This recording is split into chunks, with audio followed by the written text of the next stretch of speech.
Baik, terima kasih atas waktu yang telah diberikan kepada saya.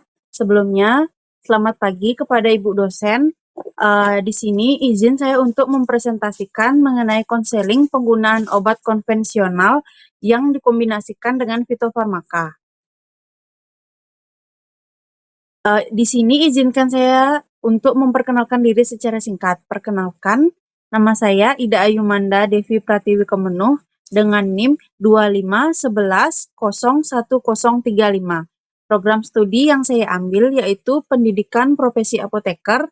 Tanggal pelayanan yang saya lakukan yaitu di tanggal 6 Oktober 2025 yang berlokasi di Apotek Indobat WL Supratman 1. Dengan kasus yang saya angkat yaitu penggunaan obat antihipertensi yaitu amlodipin dengan suplemen ginkgo biloba. Berikut merupakan produk yang saya gunakan dalam kasus ini, di mana dalam kasus saya menggunakan Tensigat sebagai obat fitofarmaka untuk antihipertensi.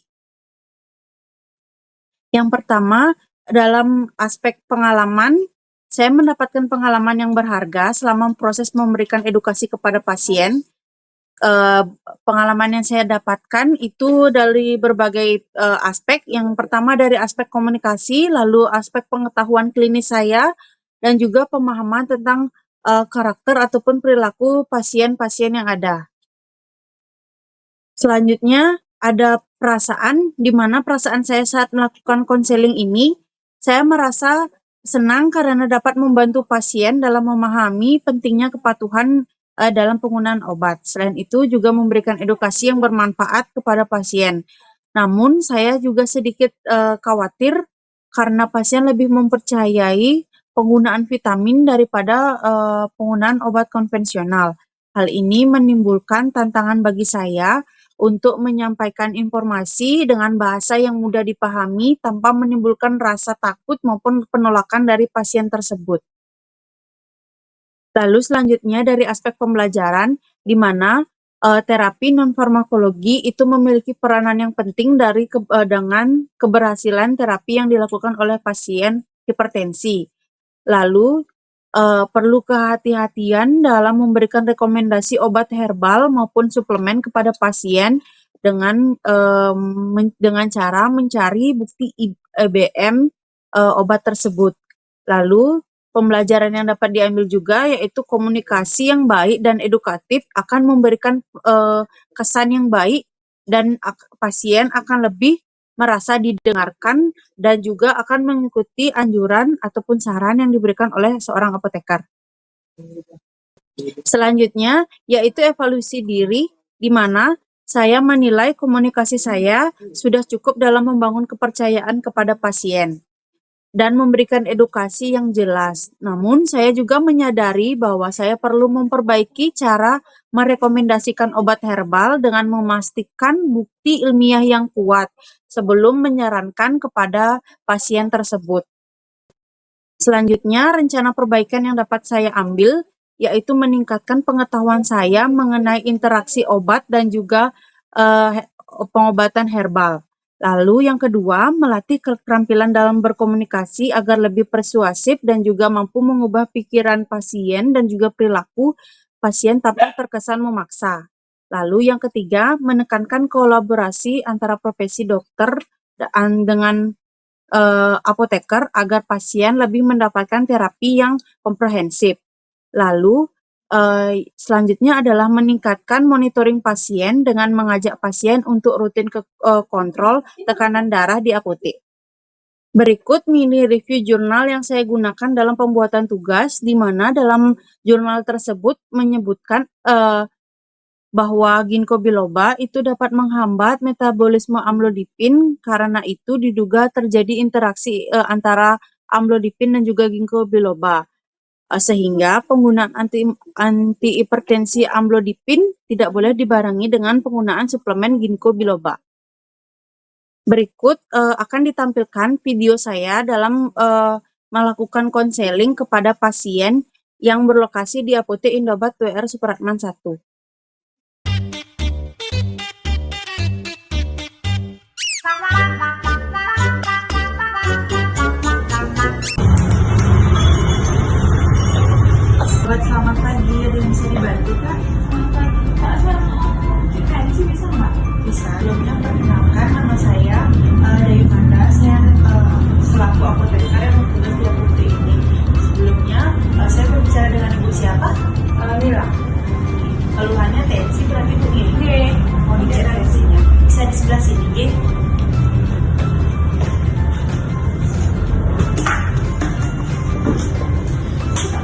kepalanya sering berat ya. Usianya berapa? 26. 26. Mungkin bisa di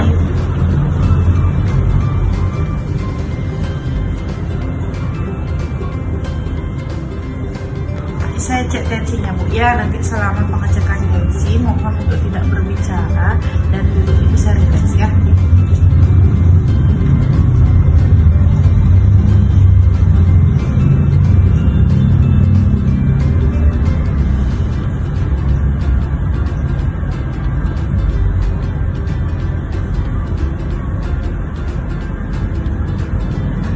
A few moments later. Ibu untuk hasil tensinya Niki di angka 150/100 ya. Niki tensinya cukup tinggi. Apakah sebelumnya memang punya riwayat tensi? Ya sih, saya memang punya riwayat tensi. Nah, Ya. sebelumnya udah dapat konsultasi ke dokter apa gimana? Sudah sih, waktu ini kemarin dikasih sama dokternya amlodipin yang 5 mili. Amlodipin yang tinggi. Berarti memang ibunya rutin ya pakai amlodipin apa enggak? Oh, kalau rutin enggak, bolong-bolong. Bolong-bolong. Jadi kalau sakit kepala aja, kalau lagi berat aja baru pakai. Oh iya, sebelumnya memang ada pakai obat lain selain amlodipin mungkin atau suplemen, vitamin atau obat lainnya? Oh iya, pakai ini aja sih Kak, vitamin biloba. Ginkgo biloba. Iya. Sudah lama berarti pakai ginkgo bilobanya. Oh, baru-baru ini sih, soalnya kan saya sering lupa, jadinya hari Bu, di sini saya izin meluruskan sedikit untuk penggunaan obat tensi seharusnya digunakan setiap hari seumur hidup sih sebenarnya seharusnya Bu diminumnya itu dalam waktu yang sama. Misalkan ibunya minumnya pagi, seharusnya besoknya juga tetap diminum di jam yang sama dan di waktu yang sama.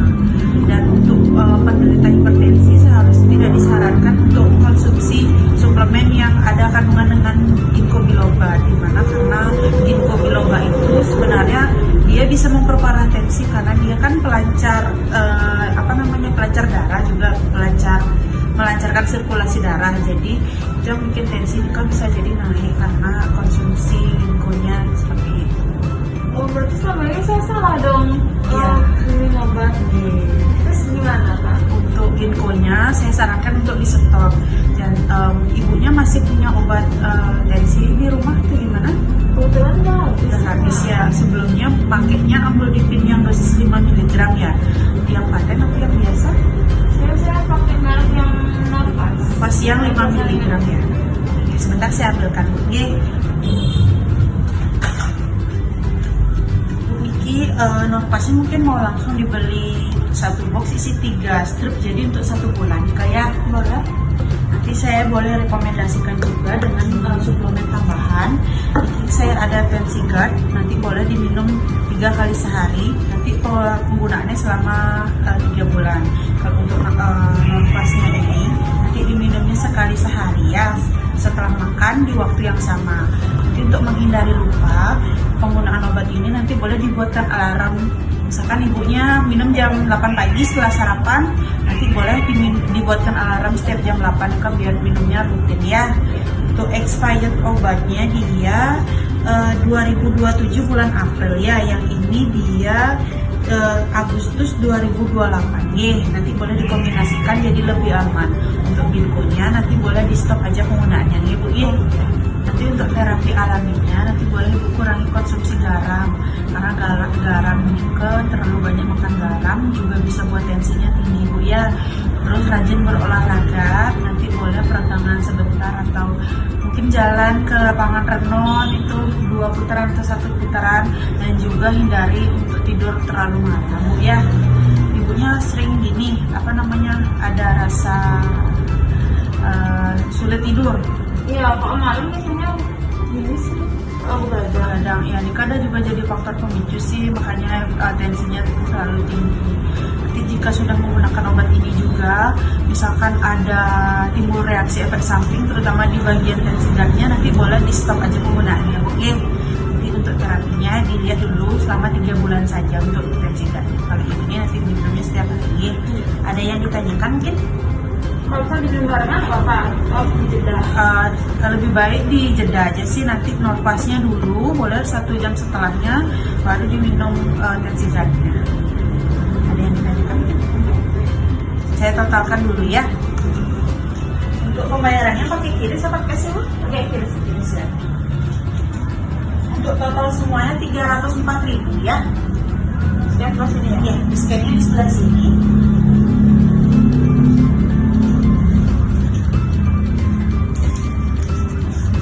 Itu notanya ya.